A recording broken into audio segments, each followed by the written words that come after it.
So good evening everyone. नमस्कार। मेरी voice आ रही है आप तक? Is my voice coming? चलिए। ये हाँ हाँ, नंबर आ रही है मेरा आपको। नाम राहुल अग्रवाल है। मैं पिछले 20 साल से म्यूचुअल फंड इंडस्ट्री का हिस्सा हूँ। एक कंपनी है आदित्य बिरला सन लाइफ म्यूचुअल फंड। 2007 से 2012 तक मैंने उसे हेड किया है राजस्थान के लिए, हाफ ऑफ द राजस्थान। उसके बाद मैं ट्रेनिंग्स में आ गया और तकरीबन 2000 से ऊपर इन्वेस्टर अवेयरनेस प्रोग्राम में ऑल ओवर इंडिया में होस्ट कर चुका हूँ। और एक प्रोग्राम होता है सर्टिफाइड फाइनेंशियल प्लानर, उसका ऑथराइज एजुकेशन प्रोवाइडर हूँ। तकरीबन 250 से ऊपर म्यूचुअल फंड डिस्ट्रीब्यूटर्स को सीएफपी ट्रेन कर चुका हूँ। और पूरा ऑल ओवर इंडिया में तकरीबन 1000 से ऊपर म्यूचुअल फंड डिस्ट्रीब्यूटर को अलग अलग प्रोग्राम्स के लिए ट्रेन कर चुका हूँ। तकरीबन 10 साल हो गए मुझे ट्रेनिंग में, जिसमें CFP is my core. Mutual fund distributor, wealth managers, AMC के जो एम्प्लॉइज हैं उनके लिए मैं ट्रेनिंग्स करता हूँ। और IPs investor awareness program I hosted more than 2000 across the country. और आज मुझे जिम्मा मिला है कि आप लोगों को ये पढ़ाया जाए कि एनआईएसएम 5 एक एग्जाम कैसे क्लियर हो। देखिए, एक बात मैं बहुत क्लियरली आपको बता देता हूँ कि एनआईएसएम 5 एग्जाम बहुत ही ईजी है। 2 घंटे का एग्जाम है, 100 क्वेश्चन आएंगे, 50% आपको पास होने के लिए चाहिए, नेगेटिव मार्किंग नहीं। अब कुछ टेक्निकल चीजें ऐसी हैं जो शायद, because I think you most are, as I been told, you are new to the industry. तो ऑब्वियसली वो समस्याएं जो हैं आप एग्जाम में भी फेस करते होंगे, आपको लगता होगा कि ये बड़ा मुश्किल है करना। तो जब मुझे 2 दिन में जिम्मा मिला कि वॉइस नॉट क्लियर, क्या मेरी आवाज क्लियर नहीं है? सभी को ये बड़ा समस्या है क्या?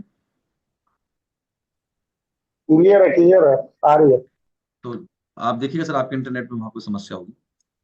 तो अगर मुझे 2 घंटे 2 क्लासेस में जिम्मा मिला तो मैंने कहा कि अगर इस एग्जाम को पास करना है तो वी विल टॉक अबाउट वो चीजें जो आप एग्जाम में फेस कर रहे हैं लेकिन एग्जाम में उसे क्रैक नहीं कर पा रहे हैं। तो सबसे पहले मैंने उन सारी टेक्निकल चीजों को लिया जो एग्जाम में क्वेश्चन आ भी रहे हैं और आप नहीं कर पा रहे हो। मैंने एक संदेश मेरा छुड़वाया था, क्योंकि मैं टीचर हूँ, कि भाई पेन और पेपर लेके बैठे और उस सीरियसनेस के साथ बैठे कि 2 घंटे हमें पढ़ना ही है। राइट? तो अगर आप 2 घंटे पढ़ेंगे तो यकीन मानिए 2 घंटे बाद अपने आप को आप थोड़ा बदलाव महसूस करेंगे, इन टर्म्स ऑफ नॉलेज भी और इन टर्म्स ऑफ, राइट, आपका जो बेसिकली एग्जाम जो पास करना है उसमें भी आपको मदद मिलेगी। Are you ready with for this everyone? Yes. ठीक है। और मेरी आदत है, मैं क्वेश्चन बहुत पूछता हूँ बीच बीच में, तो मैं पूछता रहूंगा। लेकिन बहुत सारे लोग वीडी, एफडी, डीएफडी के नाम से, मुझे समझ में नहीं आ रहा कि वीडी, एफडी, डीएफडी क्या है। बट 1 2 3 4 5 6 7 8 9 10 11 12 13 लोग वीडी, एफडी, डीएफडी के नाम से। आई थिंक ये कोई ऑर्गेनाइजेशन होगी आपकी। लेकिन मैं ऑब्वियसली मुझे नाम नहीं पता लग पाएगा, तो मैं आप लोगों से कुछ ज्यादा कम्युनिकेशन नहीं कर पाऊंगा। तो देखिए, आपकी स्क्रीन पे है क्वेश्चन नंबर पहला, जो कि जनरली पूछा जाता है सबसे कि, और बहुत ही सिंपल क्वेश्चन आ जाता है एग्जाम में। राइट? ध्यान दीजिएगा, एक एक क्वेश्चन पे सारे क्वेश्चन आपको यहाँ बैठ के सॉल्व कराऊंगा। कितने इजी है सब सॉल्व करना, किसी में भी आपको प्रॉब्लम नहीं आएगी। आई होप कि मेरी जो शीट है वो आपको स्क्रीन पे दिख रही है आप सभी को। Able to see everyone? Question number 1। ठीक है। So mister Jayesh invest 2 lakh rupees in mutual fund with face value of 10 rupees. Always remember, हमेशा समझिए, जैसे आपका म्यूचुअल फंड आईपीओ में प्राइस होता है, वैसे ही म्यूचुअल फंड में जो प्राइस होता है, एक बार जब पहली बार फंड आता है, जिसे हम न्यू फंड ऑफर कहते हैं, वो 10 रुपए पर आता है। यानी म्यूचुअल फंड की हर स्कीम का फेस वैल्यू, और फेस वैल्यू वो होती है जिस वैल्यू पे पहली बार कोई स्कीम आती है। ठीक। अब आपसे बोला गया कि एनएवी 20 रुपए है, बताओ कितनी यूनिट मिलेगी। अरे भाई, जब शेयर मार्केट में आता है तो आता तो आईपीओ प्राइस पर है, लेकिन उसके बाद तो डिपेंड करता है कि बाजार में कितने पे ट्रेड कर रहा है, उतने शेयर आपको मिलेंगे। ऐसे ही अगर जयेश 2 लाख रुपए म्यूचुअल फंड स्कीम में इन्वेस्ट करता है, फेस वैल्यू भले ही कितनी हो, बताओ प्राइस कितनी लगेगी उसको? 20 रुपीज। और आपसे पूछ ले जाए how many units will be allotted him, तो आपको क्या करना है? 2 लाख रुपए लगाए, 20 रुपए के भाव से कितनी यूनिट मिलेगी? बताइए, आंसर क्या है? 10,000 यूनिट्स। अगर यही पूछा जाए कि पहली बार जब फंड आया तब उसने फेस वैल्यू पे इन्वेस्ट किया होगा डेफिनेटली 10 रुपए में, तब कितनी यूनिट मिलेगी? तब आप 10 से डिवाइड कर सकते हैं। लेकिन एक बार फंड आ गया, फंड लिस्ट हो गया, उसके बाद तो जो उसका प्राइस होगा उसी पे डिपेंड करेगा कि आपको यूनिट्स कितनी मिलेगी। राइट? तो I hope it is very very clear, very simple. बताइए सेकंड क्वेश्चन का आंसर क्या है? कि 2 लाख रुपए इक्विटी फंड में इन्वेस्ट किया गया, फेस वैल्यू 10 रुपए थी, एनएवी 30 रुपए है। How many units? अब देखिए, एग्जिट लोड तो एग्जिट पे लगेगा, एंट्री पे तो लगेगा नहीं, एंट्री लोड तो वैसे भी नहीं होता है। तो अगर एग्जिट लोड दे भी रखा है तो ये इन्फॉर्मेशन मेरे किसी काम की नहीं है, किसी भी काम की नहीं है, क्योंकि मैं तो अभी एंटर ही कर रहा हूं। तो एंटर करने के लिए दो ही चीजें चाहिए, इन्वेस्टमेंट का अमाउंट और नेट एसेट वैल्यू, जिसको आप ये भी कह सकते हैं कि म्यूचुअल फंड का प्राइस पर यूनिट। यानी एक यूनिट खरीदने के लिए आपको कितना प्राइस देना पड़ेगा, वही एनएवी कहलाती है। तो व्हाट इज आंसर? 2 लाख को 30 से भाग लगा दीजिए, इस केस में वही आपका आंसर हो जाएगा, 2 लाख डिवाइडेड बाय 30। तो जब भी आपसे पूछा जाए कि यूनिट कितनी मिली, आपको सिर्फ ये ध्यान रखना है कि पैसा कितना लगाया, उसको भाग लगा दीजिए उसकी एनएवी से। कोई समस्या है तो बताइए। क्लियर? अगला क्वेश्चन। अब अगला क्वेश्चन जो हमेशा आता है एग्जाम में वो है एनएवी निकालने का। अब आपके सामने ये क्वेश्चन है, एनएवी कैसे निकाली जाए। तो क्या क्या दिया हुआ है देखिए आप। मार्केट वैल्यू, क्या क्या है पढ़ के सुनाइए एक बार फटाफट से। क्या क्या दिया हुआ है आपको? Market value of the stock is 240 crore. यानी आज की तारीख में म्यूचुअल फंड कंपनी में जो स्कीम है उसमें 240 करोड़ के तो शेयर है। डिविडेंड अक्रू हो गया बट रिसीव नहीं हुआ है, वो ऐड होगा 30 करोड़। और एक्सपेंस पेबल 10 करोड़, यानी लाइबिलिटीज हो जाएगी माइनस। और उसको डिवाइड कर दीजिए किससे? आउटस्टैंडिंग नंबर ऑफ यूनिट से। वो कितनी है बताइए? 1.5। यानी प्लीज अंडरस्टैंड दिस एवरीवन, कितना इजी है ये निकालना। बार बार मैं एडमिट ही करता रहूंगा क्योंकि बहुत लोग लेट है। तो how much easy is this, कि मार्केट वैल्यू को जो भी होगी उसमें क्या क्या जोड़ेंगे? एक तो डिविडेंड जोड़ देंगे और क्या घटा देंगे? Expense payable. तो देखिए मैंने 240 करोड़ में डिविडेंड को जोड़ा 30 और 10 माइनस कर दिया क्योंकि वो लाइबिलिटी है, और उसका भाग किस में लगा दिया? आउटस्टैंडिंग यूनिट में। करके बताइए फटाफट से कितना आंसर आ रहा है। तो 240 में 30 जोड़ेंगे तो कितना हो गया? 270। उसमें 10 माइनस करेंगे तो कितना हो गया? 260। 260 का भाग लगाइए 1.5 में, क्या आंसर आ रहा है? 13 है 13 260। 260 है 260 सब। डिवाइड 173। हाँ, ये आवाज थोड़ी राइट बुलंद राइट लगी मुझे। 173। ये आवाज में दम लगा मुझे। तो 200, अब देखिए इसको लॉजिकली भी समझिए। अगर किसी भी म्यूचुअल फंड स्कीम का एनएवी निकालना हो तो ऊपर तो आएगा वैल्यू ऑफ स्टॉक और नीचे आएगा कि आपके पास भाई यूनिट कितने हैं। तो वैल्यू ऑफ स्टॉक कैसे निकलेगा भाई? कितने का तो माल है हमारे पास? 240 करोड़ का। डिविडेंड कितना है? 30 करोड़ का। 270 करोड़ की तो वर्थ हो गई। उसमें से मुझे एक्सपेंस यानी लाइबिलिटी निकालनी पड़ेगी ना, जो भी लाइबिलिटी जा रही है टुवर्ड्स, मान लीजिए कोई फंड मैनेजमेंट चार्जेस होंगे, वट एवर इट इज, वो लाइबिलिटी माइनस कर दो और नीचे जितनी यूनिट है उसका भाग लगा दो। अब तुरंत एक क्वेश्चन और करो मेरे लिए, कि मानो किसी म्यूचुअल फंड स्कीम में आज 100 करोड़ रुपए का स्टॉक है, ठीक है, और उसमें आज की तारीख में जो डिविडेंड अक्रू हो चुका है वो 20 करोड़ का है। खर्चे 5 करोड़ रुपए के हैं, एक्सपेंस। अगर total number of units 1 crore 20 lakh हो, 1.2 करोड़, ये नंबर ऑफ यूनिट्स हैं, तो बताओ उसकी एनएवी क्या होगी? फटाफट से जो मैंने कराया वैसे ही करो। स्टॉक और डिविडेंड को जोड़ो, उसमें से एक्सपेंस को माइनस करो और नंबर ऑफ यूनिट्स से डिवाइड करो।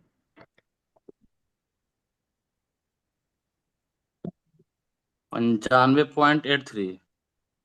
तो 100 और प्लस 20 जोड़ोगे आप, 120 हो 85। गए। 120 में से 5 माइनस करो, कितने बचे? 100। 115 95.83। 115। 115 में भाग कितना लगाओगे? 1.2। 1.5। वेरी गुड, 1.2 बताओ ना। कितना आ रहा है?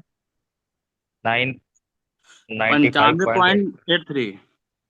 मैं कर देता हूं, देखो एक्सेल पे आपके लिए, सबके लिए सामने देखिए। तो एक क्वेश्चन ये जरूर आएगा आपके एग्जाम में, है ना? बहुत आसानी से कर सकते हैं आप इसको, कोई दिक्कत नहीं आएगी आप। तो कितने का है स्टॉक? 100 करोड़ रुपए का। उसमें क्या जोड़ दूं? डिविडेंड। वो कितना है? 30 20। 120 करोड़ का हमारा माल हो गया, उसमें से खर्चे कितने हो गए? एक्सपेंस 5। 5 5 करोड़। 115 करोड़ की वर्थ है, और नंबर ऑफ यूनिट्स मैंने कितनी बताई? 1 करोड़ 20 लाख, 1.2 करोड़। तो एनएवी कितनी हो गई? 95.83। बताइए कोई भी प्रॉब्लम हो तो किसी को भी इस क्लास में। सही अगर ऐसा एनएवी का क्वेश्चन आएगा निकाल पाओगे सब? यस मेरा एक क्वेश्चन है वेरी गुड। कि अभी अभी थोड़ा सा क्वेश्चन दिखाइए, ये जो अभी आपने दिखाया। अगर ये मान लीजिए कि ये जो डिविडेंड है, ये लिखा हुआ है कि एक्रूड बट नॉट रिसीव्ड, अगर ये हाँ रिसीव्ड हो तो, वो भी अगर कह रहे जुड़ेगा। हैं कि ये अभी समझिए, डिविडेंड अक्रूड है, इस बात को समझिए। अब ये कहीं ना कहीं पहले एडजस्ट हुआ होगा, कभी ना कभी तो एडजस्ट हुआ होगा ना, ऑलरेडी रिसीव हो गया तो वो, तो आप, वो कहीं पहले एडजस्ट हो चुका होगा, तो डिविडेंड अक्रूड ही करना है आपको। ठीक है, अभी आर अभी यू जैसे गेटिंग इसमें दिस? क्वेश्चन में दिया हुआ है ना, ये दिया हुआ है कि बट नॉट रिसीव्ड, तो नॉट हाँ रिसीव्ड वो में इसलिए दिया हुआ है सर, क्योंकि वहां पे आपने कुछ मेरी जोड़ा। बात सुनिए, वो अभी भी आना बाकी है, इसलिए वो आ रहा है। रिसीव ऑलरेडी आके आ चुका होगा, वो ऑलरेडी फैक्टर हो चुका होगा। तो जिस दिन अक्रू हो गया है, क्योंकि पर डे एनएवी निकलती है सर, इसीलिए अक्रू को ही लेते हैं, प्लीज अंडरस्टैंड दिस। ठीक है, every day we are calculating NAV, इसीलिए हम अक्रू को ले रहे हैं। क्लियर? यस इससे मतलब कोई फर्क नहीं पड़ना है, ये रिसीव्ड हो ना हो चलेगा। हाँ जो चलिए, जो आ चुका क्योंकि है वो हर तो दिन, फैक्टर इन हो हर दिन चुका। हर दिन डिविडेंड अक्रू हो रहा है ना सर। तो अभी जो एज पर द मैथमेटिक्स, जिस दिन जो डिविडेंड अक्रू है उसको ले लेंगे, वो रिसीव हो चाहे नहीं हो, उस दिन का वो हमारा बेसिकली हमारा बन चुका है, वो उतने का वैल्यू बनता है उसका। यू हैव टू अंडरस्टैंड बिल्कुल दिस। बिल्कुल, ठीक है, वही बात ठीक है। जो ऑलरेडी आ चुका है वो तो फैक्टर इन हो ही चुका है। वो तो हो ही चुका है। तो आज की तारीख में तो मैं ये देखूंगा कि मेरे पास 250 करोड़ रुपए का तो स्टॉक पड़ा हुआ है, बस 250 करोड़ रुपए, हाँ 2 करोड़ रुपए का डिविडेंड अक्रू हो चुका है, आना है, अभी आया नहीं। जी जी, ठीक, तो उसको मैं जोड़ लेता हूँ। वो एड इन हो जाएगा। यस। ठीक। अब देखिए, अगर मैं आपसे ये पूछूं, इसमें एक चीज बढ़ाई है मैंने क्या, सामने देखिए सब, amount receivable on sale of shares and amount payable, तो बताइए कौन सा जुड़ेगा कौन सा घटेगा? अरे माल बेच दिया तो सर पैसा आएगा ना, रिसीवर जो होगा वो जोड़ा होगा। जोड़ दो। और माल, amount payable on amount payable purchase जो है उसमें क्या कर दो, घटा दो। माइनस कर दो। और फीस तो माइनस माइनस करना हो, होगा। फीस तो माइनस होगी होगी 100%, वो तो लाइबिलिटी है। हम्म। तो अब कर दीजिए, बताइए करके बताइए क्या आंसर आएगा। तो 300 करोड़ का तो आपका स्टॉक हो गया, 25 करोड़ का आपका एक और हो गया मनी मार्केट वाला, वो भी जुड़ेगा। Accrue dividend not receive 10 crore का माल, ये हो गया। ठीक है, ये हम्म। आपका माल हो गया। अब इसमें रिसीवेबल, ये आपको 5 करोड़ और मिल जाएगा।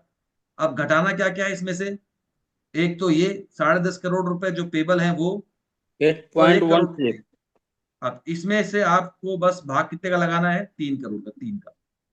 करिए आप सब,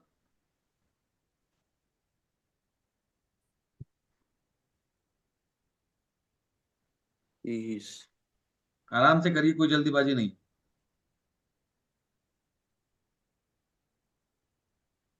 300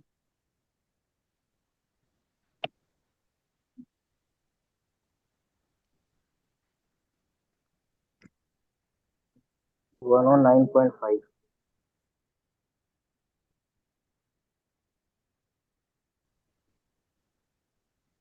109। आ रहा है? 109.5। यस लिखिए चैट बॉक्स में जिस जिसका आ गया है, नहीं तो फिर मैं करके बताऊंगा आपको। यस लिखिए।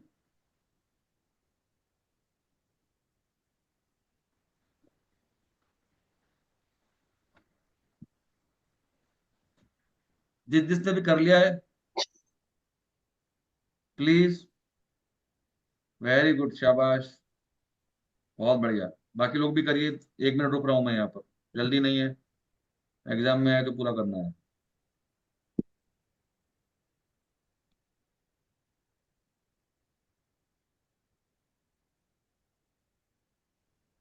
तो क्या क्या जोड़ेंगे, 325 डिविडेंड और अमाउंट रिसीवेबल, ये सब जुड़ेगा। पेबल अमाउंट और सेल, जो आपने जो परचेज किए शेयर्स, वो अमाउंट माइनस हो जाएगा, और उसको आउटस्टैंडिंग यूनिट से डिवाइड कर दीजिए, आपकी एनएवी निकल के सामने आ जाएगी। ऐसा ही क्वेश्चन आ सकता है एनएवी, से बड़ा क्वेश्चन नहीं आएगा। अगर दोनों पैटर्न समझ में आ गए तो आपका नंबर पक्का है। अब मैं कर रहा हूँ, सामने देखिए, फिगर बताइए मुझे फटाफट। 300 करोड़ तो एक हो गए, और क्या था, 25 25, और 10 10, और माइनस 10.5 नहीं अब 5 का माल बेचा है ना, हाँ, तो टोटल तो ये हो गया 340, इसमें से माइनस क्या क्या होगा, 10 + 1 होगा। 10.5 तो आपने शेयर खरीद लिया, वो माइनस होगा, माइनस 1 करोड़ की फीस माइनस होगी। 328 में आपको भाग किसका लगाना है? 3 का। 3 करोड़। तो 109 रुपए 50 पैसे नहीं आ गई। आप में से किसी को भी समस्या हो तो बताइए। सिर्फ इतना सा ध्यान रखना, क्या जोड़ना है क्या घटाना है। तो शेयर बेचेंगे तो पैसा आएगा तो जोड़ दीजिए, शेयर खरीदेंगे तो पैसा देना है तो माइनस कर दीजिए। और फीस एक्सपेंसेस ये चीजें तो माइनस ही होगी, जब भी आएगा आपको माइनस ही करना है। चलूं आगे। अब एनएवी का क्वेश्चन आपके एग्जाम में गलत नहीं होगा, अगर पहले हुआ आई कैन गारंटी। ठीक है, चलूं। चलो, Mrs Riya miss Riya redeems 1500 units at NAV of rupees 13%। अगर एग्जिट लोड 1% है तो उसका रिडम्पशन वैल्यू क्या होगा? Please understand everyone that mutual fund में आज की तारीख में कोई एंट्री लोड नहीं है, बट एग्जिट लोड का मतलब होता है जब आप म्यूचुअल फंड की स्कीम से बाहर निकल रहे हैं तो they are you are being charge something, आपसे कुछ चार्ज लिया जा रहा है। तो वैसे रिडम्पशन वैल्यू क्या बनेगी कि भाई 1500 यूनिट थी, थोड़ा डिफिकल्ट है एक्चुअली, प्लीज अपने आप को म्यूट पर रखिए। अगर आपको नहीं पूछना है तो म्यूट पर रखिए, नहीं तो शांति से पढ़िए, बाकियों को पढ़ने दीजिए। 1500 यूनिट है, 13 रुपए का भाव है, कितने का माल बना? डाल दीजिए, गरम करेगा। प्रकाश जी, प्रकाश चंद्र, क्या आपको मेरी आवाज आ रही है?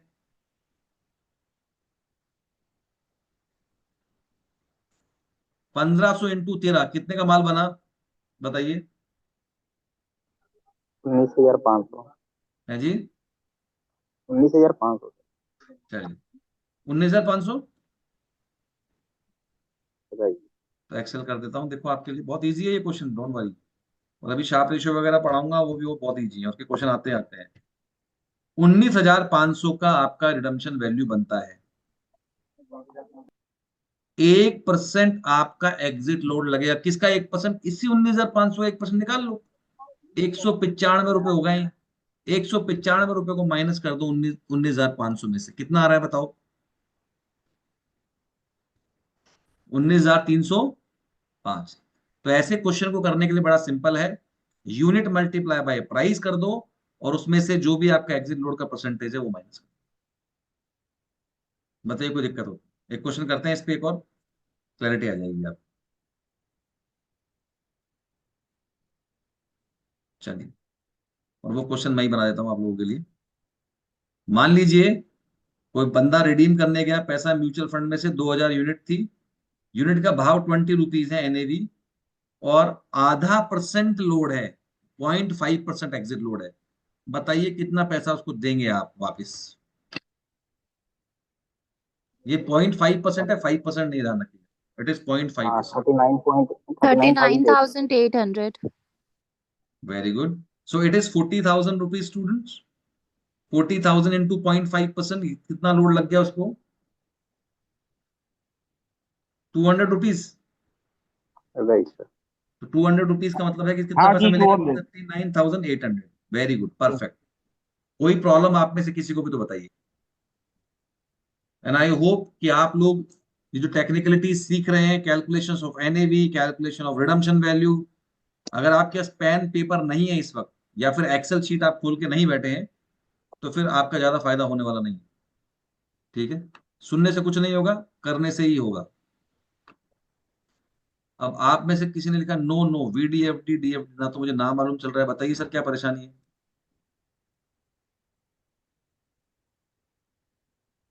बताइए क्या प्रॉब्लम है आपको? एक मैसेज आया नो नो। चलिए, नो प्रॉब्लम। अच्छा, आगे प्रॉब्लम भी लिखिए सर, मैं घबरा जाता हूँ, नो नो का मतलब तो होता है कुछ समझ में नहीं आया। चलिए, चलिए यहां तक समझ में आ रहा है आप सबको? बहुत सिंपल है ना, आगे चलते हैं।